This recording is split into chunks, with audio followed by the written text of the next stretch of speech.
사랑하는 성도 여러분, 반갑습니다.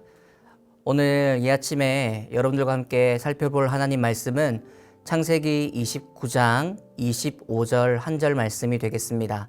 제가 먼저 본문 말씀 봉독해 드리겠습니다. 야곱이 아침에 보니 레아라 라반에게 이르되 외삼촌이 어찌하여 내게 이같이 행하셨나이까? 내가 라헬을 위하여 외삼촌을 섬기지 아니하였나이까? 외삼촌이 나를 속이심은 어찌 됨이니이까? 아멘. 오늘 이 본문 이 말씀을 가지고 속임당한 야곱이라는 제목의 말씀을 여러분들과 함께 나누려고 합니다. 오늘 우리가 읽은 창세기 29장의 말씀은 어떻게 보면 두 부분으로 나눌 수가 있을 텐데요. 1절에서 14절까지의 말씀을 보면 야곱의 도피 생활의 시작부임을 알 수가 있습니다. 장자의 축복을 가로챘던 이 야곱이 이 아버지와 또 이 형의 이 품을 떠나 그의 소나기를 떠나서 살기 위해서 삼촌 라반의 집으로 하란 땅, 밧단 아람이라고 하는 하란 땅으로 이렇게 멀리 도피하고 있는 여정을 볼 수가 있습니다. 그 가운데에 이 14절 이내에 보면 우물가에서 라헬과 우연히 만나게 되는 모습을 볼 수가 있고, 그 라헬을 따라서 가게 돼서 결국 삼촌인 라반의 집에 거하게 되는 모습이 이 전반부의 내용이죠. 그리고 이어지는 29장 15절부터 30절까지의 말씀을 보면 이 삼촌 라반의 집에서 살았던 14년의 기록을 약간 요약해서 보여주고 있습니다.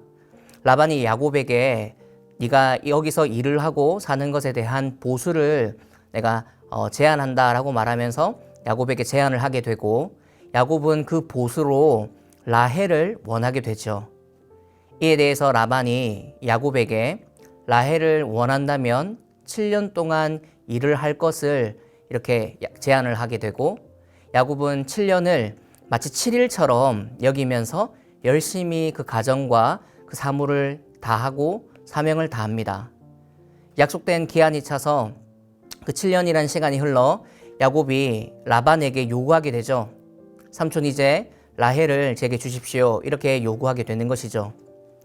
오늘 우리가 읽은 이 한 절 말씀인 25절은 이 요구, 이 당당한 야곱의 요구에 대해서 오히려 속임을 당하게 되는 이 야곱의 모습을 우리는 마주하게 됩니다.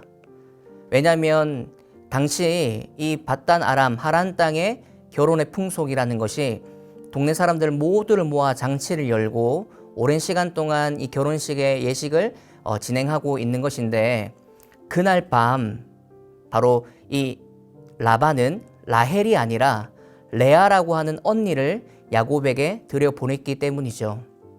아침이 되어서야 라헬이 아님을 확인한 야곱은 몹시 흥분해서 라반에게 따져 묻게 되었습니다. 사랑하는 성도 여러분, 우리가 현대의 이 빠른 시간, 빠른 사회를 살아감에 있어서도 택배 하나 기다리는 것도 쉽지 않은 시간이잖아요. 내가 너무나 가지고 싶고 꼭 필요했던 물건이 하루 늦어지기만 한다고 해도 우리 마음이 참 초조하고 거기에 마음이 쏠리게 되는 것을 볼 수가 있는데, 이 한 사람을 쟁취하기 위해서 7년이란 시간 동안 애를 쓰고 기다렸던 이 야곱의 마음이 어땠을까 생각해 보면 그 7년이라는 시간의 기다림이 야곱에게 쉽지 않았을 거라는 것을 우리는 대충 짐작할 수가 있습니다. 물론 야곱만큼은 아니겠지만 저도 군대라는 시간 2년, 또 호주에서 보냈던 1년이라는 시간 동안 지금 현재의 어떤 아내와 떨어져 있던 그 기간이 1년이라는 시간이 참 쉽지 않았다라는 것 기억해 보면 7년이라는 시간을 도둑 맞은 것처럼 느꼈던 이 야곱의 마음이 얼마나 상심했을까 생각해 볼 수 있는 것이죠. 이에 대해서 야곱은 라반에게 따져 묻습니다. 세 가지의 질문으로 따져 묻는 것이죠. 약속 조건이었던 왜 라헬이 아니었는가 하는 질문이었고, 또 하나는 삼촌이 어떻게 내게 이렇게 행할 수가 있느냐, 또 세 번째는 어째서 나를 이렇게 속이게 된 것이냐, 이런 비슷한 맥락이지만 세 가지의 질문을 본문 가운데 하고 있습니다. 이에 대해서 라반이 대답하는데, 그 대답의 요지가 무엇이냐면 우리 지방 이 하란 땅의 풍속에 따라서 이 동생을 언니보다 먼저 주는 경우가 없다라는 이유 때문이었죠. 라반은 야곱에게 라헬을 위해서 7년을 더 섬길 것을 말씀합니다. 사랑하는 성도 여러분, 사실 이 라반의 대답은 거짓말이죠. 일 잘하고 또한 성실하게 감당하는 이 야곱을 자신의 곁에 더 붙들어 두려고 하는 속셈이었습니다. 그러니까 한마디로 정리하자면 라반의 탐심으로 비롯된 못된 술수였던 것이죠. 이 속임 때문에 야곱은 사랑의 볼모가 되어버렸지요. 사랑하는 성도 여러분, 오늘 본문 29장이 이와 같은 맥락의 이야기를 우리에게 들려주고 있습니다.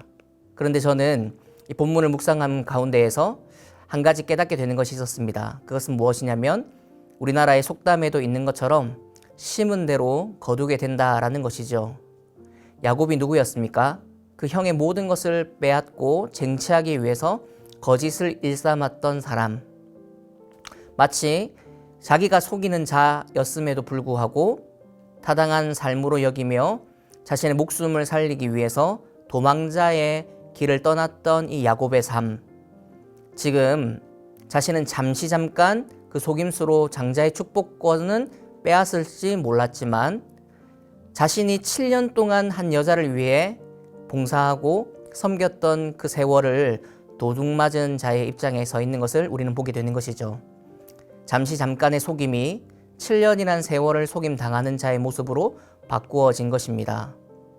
본문 말씀을 통해서 야곱의 마음이 얼마나 허탈했을지, 또 얼마나 분이 나고 또 울분이 일었을지 우리는 생각해 볼 수 있는 것이죠.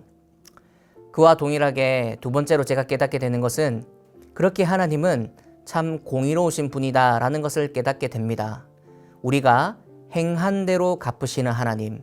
특별히 신약 성경에도 보면 사도 바울이 로마서 2장 6절에서 8절까지만 보더라도 우리가 행한 대로 보응하시고 갚으시는 하나님이라는 것을, 요행이 없는 하나님이라는 것을 우리에게 말씀해 주고 있죠. 사랑하는 성도 여러분, 우리의 삶이 하나님 앞에서 정직하고 성실한 삶으로 나아가고 계십니까? 세상 사람들이 바라는 요행, 어떻게 하면 기적이, 어떻게 하면 대박이 우리 삶 가운데 있을까라는 고민으로 살고 있지는 않으신지요? 오늘 말씀을 통해서 야곱이 겪었던 이 어렵고 힘들었던 7년의 세월을 도둑 맞는 것을 보면서 우리 또한 공의로우신 하나님 앞에 그리스도인으로서 어떻게 살아갈 것인가를 고민하게 되는 것이죠. 저는 오늘 말씀의 적용을 이렇게 마무리하고 싶습니다. 오늘 마주하는 우리 삶의 모든 영역에서 우리가 정직하기를 원하고 지키면 참 좋겠다라는 것이죠.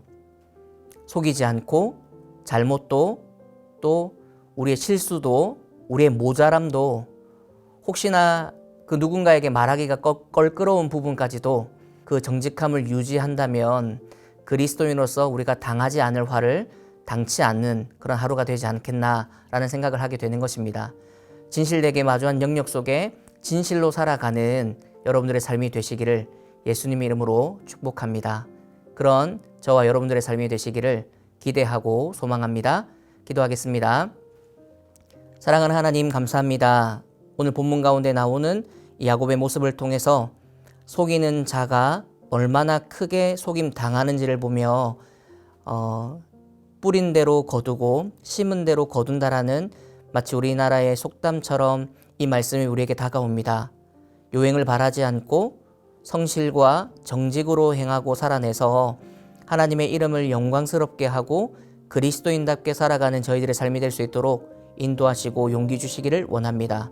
오늘 우리의 하루의 삶이 이와 같이 하나님을 정직으로 드러내고 성실과 신실로 살아내는 저희들의 삶을 통해서 영광 받으시는 하루의 삶, 그런 하나님을 믿는 자로서의 아들과 딸들로서의 삶이 되도록 축복해 주옵소서.